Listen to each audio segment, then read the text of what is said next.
Hi friends, তোমরা দেখছো দেবিকার kitchen. আজ আমি তোমাদের সাথে শেয়ার করছি খুব সহজ একটা কেকের রেসিপি। যারা প্রথমবার কেক বানাবে ভাবছো তারা রেসিপিটা অবশ্যই ট্রাই করতে পারো। আশা করি খুব ভালো বানাবে। তো চলো দেখে নিই আমি কিভাবে বানিয়েছি। সবার প্রথমে আমি হাফ কাপ টক দই নিচ্ছি। আর এই টক দইটা আমি 2 ঘন্টা আগেই ফ্রিজ থেকে বের করে রেখেছিলাম। তার সাথে দিয়ে দিচ্ছি পৌনে 1 কাপ সাদা তেল। সাদা তেলটা কিন্তু অবশ্যই ফ্রেশ হতে হবে। আগে থেকে ব্যবহার করা সাদা তেল যদি হয় তাহলে কিন্তু কেকের মধ্যে একটা গন্ধ চলে আসবে আর কেকটা খেতে ভালো লাগবে না। আশা করি এই টিপসটা কাজে লাগবে। খুব ভালোভাবে ফেটিয়ে নেবার পর দিয়ে দিচ্ছি 1.5 কাপ অর্থাৎ 1 কাপ আর হাফ কাপ চিনি গুঁড়ো। চিনি আগে থেকেই মিক্সিতে গুঁড়ো করে রেখেছিলাম। এই 3টে উপকরণ খুব ভালোভাবে ফেটিয়ে নেবার পর একটা ছাঁকনি নিয়ে নেব। ছাঁকনির উপর দিয়ে দিচ্ছি 1.5 কাপ ময়দা আর পৌনে 1 কাপ গুঁড়ো দুধ। তো ফ্রেন্ডস, এখানে কিন্তু কেক বানাতে চিনি আর ময়দার পরিমাণটা সমান রাখতে হবে।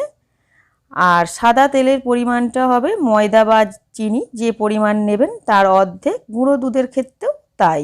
আশা করি এই টিপসটা অবশ্যই কেক বানাতে তোমাদের কাজে লাগবে। ভালো করে চেলে নিলাম যাতে ছোট ছোট দানা থাকলে সেগুলো আটকে যায়। তো এর পরের স্টেপে মিনিট 10 সময় ধরে এটা ফেটিয়ে নিতে হবে।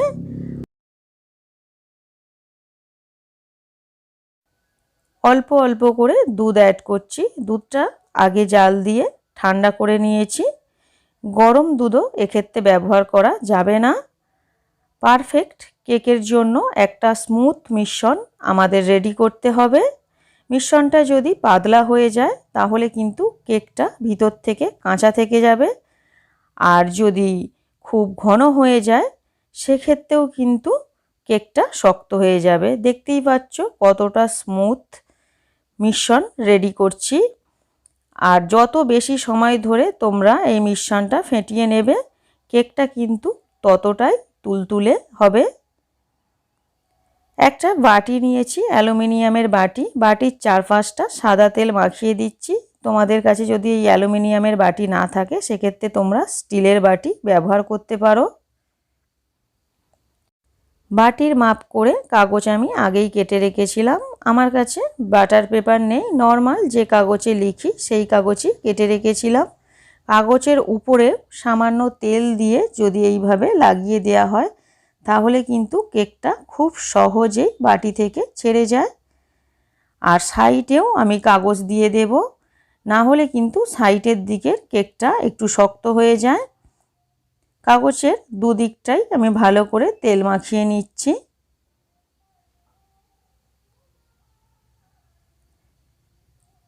কাগজটা বাটির চারপাশে এইভাবে লাগিয়ে দিতে হবে। আর এখানে 3টে ছোট এলাচের দানা আমি বের করে তারপর গুঁড়ো করে নিয়ে মিশ্রণের মধ্যে দিয়ে দিচ্ছি। আর দিচ্ছি 1 চামচ বেকিং পাউডার আর হাফ চামচ বেকিং সোডা। আর দিয়ে দিচ্ছি 4-5 ফোঁটা ভ্যানিলা এসেন্স। বেকিং সোডার পরিমাণটা কিন্তু সব সময় বেকিং পাউডারের অর্ধেক হবে। এই টিপসটাও তোমাদের কাজে লাগবে কেক বানাতে। আরও মিনিট 5 সময় ধরে এটা ফেটিয়ে নেব। ফেটিয়ে নেবার পর বাটির মধ্যে মিশ্রণটা দিয়ে দিচ্ছি। মিশ্রণটা বাটির মধ্যে দেবার পর 10 মিনিট অপেক্ষা করব যাতে খুব ভালোভাবে সেট হয়। 10 মিনিট পর বাটিটা এইভাবে ঠুকে ঠুকে নিচ্ছি যাতে ভিতরে বাতাস থাকলে সেটা বেরিয়ে আসে। গ্যাসের ফ্লেম অন করে কড়া বসিয়ে দিয়েছি। এর আগে যে কেকটা আমি বানিয়েছিলাম সেটা প্রেসার কুকারে, তো এবারে আমি কড়াইতে বানাচ্ছি। নুনটা চারদিকে সমান করে ছড়িয়ে দেবার পর স্ট্যান্ডটা দিয়ে দিচ্ছি। আর স্ট্যান্ডের ওপর একটা প্লেট দিচ্ছি, যেহেতু স্ট্যান্ডটা অনেকটাই বড়। ঢাকা দিয়ে 5 মিনিট গ্যাসের ফ্লেম হাইতে রেখে গরম করে নেব। আর ছিদ্রটা কিন্তু অবশ্যই এইভাবে কাগজ দিয়ে ঢেকে দিতে হবে যাতে ভিতরের গরম ভাবটা কোনো মতেই বাইরে না আসে। এবার বাটিটা বসিয়ে দিচ্ছি। দেবার পর আবারও ঢাকনা দিয়ে এই পর্যায়ে অবশ্যই গ্যাসের ফ্লেমটা একেবারে লো করে দিতে হবে। আর কিছু ড্রাই ফ্রুটস নিচ্ছি, এগুলো আমি ছোট ছোট টুকরো করে কেটে নেব। 20 মিনিট পর ফ্রেন্ডস তোমাদের দেখাচ্ছি। দেখো কেকটা কত সুন্দর ফুলে উঠেছে, বাইরে থেকেই দেখা যাচ্ছে। তো এই পর্যায়ে ঢাকনাটা খুলে কিছু ড্রাই ফ্রুটস আমি ওপর থেকে ছড়িয়ে দেব। প্রথমেই যদি ড্রাই ফ্রুটসগুলো দিয়ে দিতাম তাহলে কিন্তু ড্রাই ফ্রুটসগুলো একেবারে কেকের তলায় চলে যেত। আর যেহেতু 20 মিনিট পর দিচ্ছি, তাই এগুলো কেকের মাঝ বরাবর, কোনোটা হয়তো কেকের নিচের দিকেও চলে যাবে। যাই হোক, আবারও ঢাকনা দিয়ে দিচ্ছি। আবারও 20 মিনিট পর, অর্থাৎ টোটাল 40 মিনিট পর ঢাকনা খুলে বাকি যে ড্রাই ফ্রুটসগুলো ছিল সেগুলো আমি ছড়িয়ে দিচ্ছি। ছড়িয়ে দেওয়া হয়ে গেলে ঢাকনা দিয়ে আবারও রেখে দেব। তো ফ্রেন্ডস, একবারের কেক রেডি করতে কিন্তু প্রায় 1 ঘন্টার কাছে সময় লাগে। টোটাল 1 ঘন্টা পর আমি ঢাকনা খুলে তোমাদের দেখাচ্ছি। একটা কাঠি ঢুকিয়ে দেখো, কাঠির মধ্যে কিন্তু কেকের অংশ লেগে নেই, তার মানে কেকটা পুরোপুরি রেডি হয়ে গেছে। বাটিটা ঠান্ডা হবার জন্য ওয়েট করব। আর বাটিটা ঠান্ডা হবার পর চারপাশের কাগজটা এইভাবে সরিয়ে খুলে নিতে হবে।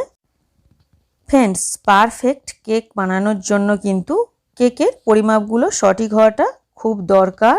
আর তোমরা যদি পুরো ভিডিওটা দেখো তাহলে কিন্তু অবশ্যই সেটা বুঝতে পেরেছো। নিচের কাগজটাও দেখতে পাচ্ছ কতটা সহজে কেক থেকে উঠে যাচ্ছে।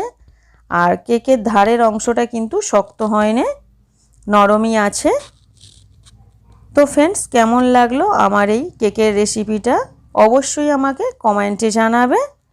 আর যদি রেসিপিটা ভালো লেগে থাকে তাহলে প্লিজ চ্যানেলটিকে সাবস্ক্রাইব করে দিও। তো ফ্রেন্ডস, দেখা হবে নেক্সট ভিডিওতে। আর তোমাদের যদি কোনো রেসিপির রিকোয়েস্ট থাকে তাহলে কিন্তু অবশ্যই সেটা আমাকে কমেন্টে জানাতে পারো।